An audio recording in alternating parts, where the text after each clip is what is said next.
Ndagushimiye cyane gukurikira ibiganiro byacu aho waba uherereye hose, yaba ari mu Rwanda ndetse no hanze y'igihugu cyacu. Nizere aho uri hose ko umeze neza. Nk'uko mubizi rero, tumaze iminsi tubagezaho imiti igiye itandukanye, ya yindi yagufasha kubaka ubuzima bwawe neza, hanyuma y'igihe kirekire ushobora kuba warahuye n'ibibazo bigiye bitandukanye, yaba ari ibyo kwikinisha ndetse nawe wahuye n'ibindi bibazo bigiye bitandukanye by'ama infection.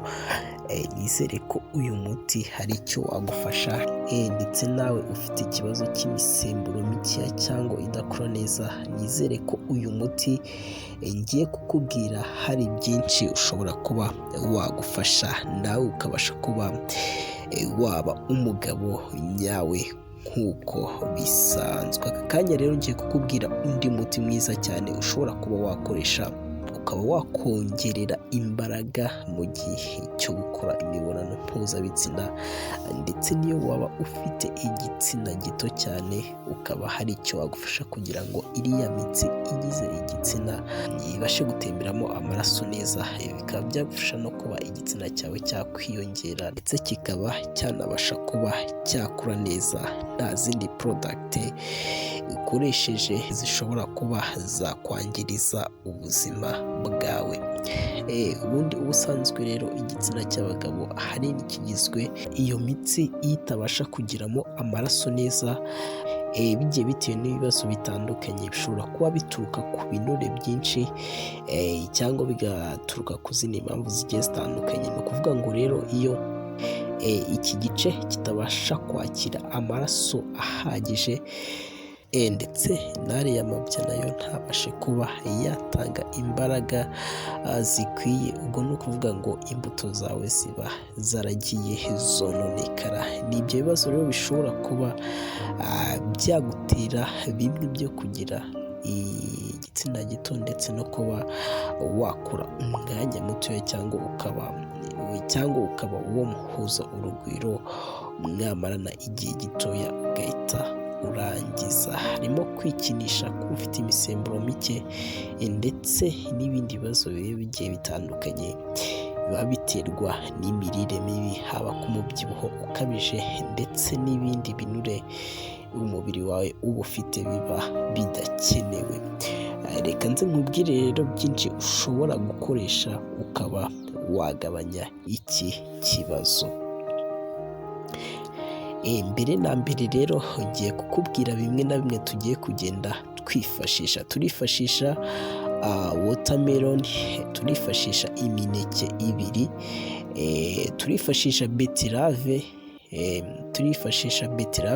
turifashisha tangawize, turifashisha ibibuto bibiri cyangwa bitatu by'avoka, twifashishe n'ifu n'agafu ka petit cola, ndetse na litiro 2 z'amazi. Ni ibyo rero tugiye kwifashisha kugira ngo tubashe kuba twategura uyu muti wacu. Ni umuti mwiza cyane uzakoresha mu byumweru 2 ugatangira guhita ubona impinduka zihuse. Reka ntangire rero nkubwire uko ibi ngibi byose bitegurwa. Ushobora kuba ufite blender, cyangwa ufite isekuru, cyangwa ufite lape. Reka nkubwire rero byose uburyo tugiye kugenda tubiteguramo. Niba ufite lape yawe rero, urabanza urape tangawize, nurangiza urape beterave, tangawize nk'imwe iringaniye, nurangiza urape beterave, nusoza ushyireho imineke ibiri. Iyo ushatse wayinomba ntabwo wakwirirwa uyirapa. Ahangaha urafata watermelon uyigabanyemo ibice 2 bitewe n'uko ingana. Niba atari nini cyane urakoresha igice kimwe, niba atari nini cyane urakoresha igice kimwe, niba ari nini cyane urakoresha 1/4. urahita ukuramo iriya watermelon yo mo imbere barya, then urasigarana kiriya gihu cy'inyuma. Kiriya gihu cy'inyuma rero urasa nkaho ugiharura neza, turiya tw'inyuma udukureho, nacyo nurangiza urahita ukirapa cyangwa ugisekure cyangwa ugishyire muri blender bitewe nuko ubishaka. Ahangaha rero ubwo uzaba umaze kuvanga tangawizi, beterave na watermelon ndetse n'umuneke. Ndakeka ibyo ngibyo uzaba wamaze kuba wabivanga.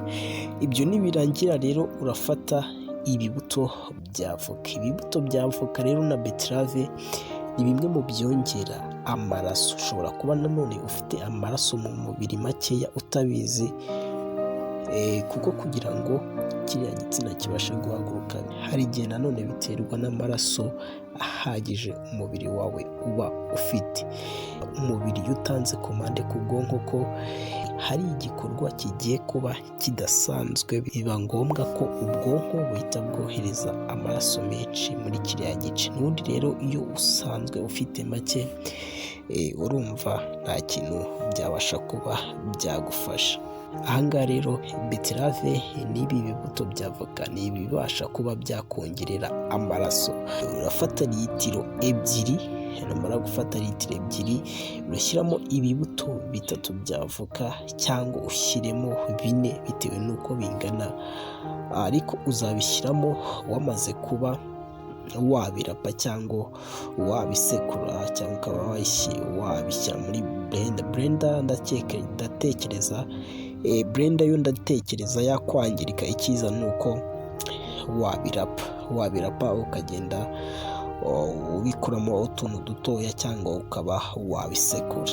Iyo umaze kubisekura rero washyuhije amazi ku ruhande y'akazuyazi. Amazi y'akazuyazi nayo aba ari meza kuko atuma uyu muti ubasha kuba wakwirakwira neza mu mubiri. Ufata ibyo bibuto wamaze kurapa ukabishyira muri litiro 2 z'amazi. Kubirapa gutyo rero urafata utuyiko tugeze nko muri 6 twa petikora. Iyi petikora niyo ibasha kuba yaha imbaraga nyinshi cyane uyu muti ndi kukubwiye, kuko iyi petikora iha imbaraga uyu muti kugira ngo aya maraso abashe kuba yatembera neza mu gitsina cyawe kandi kibashe gukura ndetse kinagire n'imbaraga.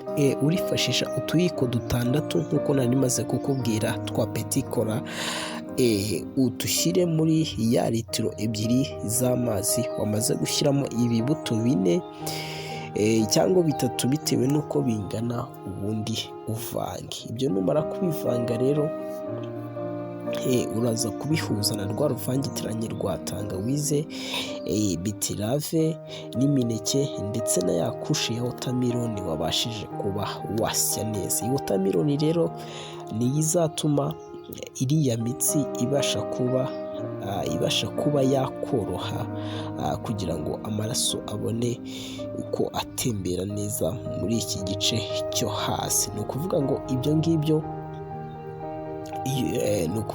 byose iyo umaze kubivanga ufata 1/4 cya litiro, ubwo ni mililitiro 250. Ukazajya ufata agakombe, ako gakombe mu gitondo, saa sita na nijoro, cyangwa ukaba wagafata mu gitondo na nimugoroba bitewe n'akazi ugenda ugira ka buri munsi. Ni ukuvuga ngo uyu muti iyo ubashije kuba washira ubasha guhita wakurinda. Ibi ngibi ubikora mu gihe kitarenze ibyumweru 2, uhita ubasha kuba wabona impinduka zigiye zitandukanye kandi mu buryo bworoshye. Mu buryo rero bwo kubika ushobora kwifashisha firigo, cyangwa utaba ufite firigo ukaba wafata nk'ikintu runaka wenda nk'amazi, ukaba wafata nk'amazi ukayatereka ahantu akonje cyane, ugafata wa muti wawe ukaba wabasha kuba wawushyira mu icupa, iryo cupa ukabasha kuzajya urihoza muri ayo mazi, ubundi byaba byiza ugakamuriramo n'indimu kugira ngo ubashe kuresisita ku makuru, ubashe kuba umuti wawe waresisita ku ma mikorobe atazahita awangiza igihe uwukoresha kitaramara kuba cyashira. Nibyo ngibyo rero nagira ngo mbabwire, nimba nawe uzi ko ugira iki kibazo, nkubwira ngo uyu muti ni umuti mwiza wagira ikintu wagufasha kandi nta zindi ngaruka ushobora kuba wagira ku mubiri wawe. Ndagushimiye rero gukurikira ibiganiro byacu aho waba uherereye hose, kandi nkubwira ngo niba utarakora subscribe, aka kanya nicyo gihe cyo kubikora kugira ngo tuzajye tugenda turebana n'ibindi biganiro bigiye bitandukanye. Inkuru zacu ziba zibanda ku buzima ndetse n'andi makuru atandukanye aba yagiye avugirwa hirya no hino. Ndabakunda cyane rero, tuzasubira ubutaha ngenda mbabwira n'ibindi bigiye bitandukanye.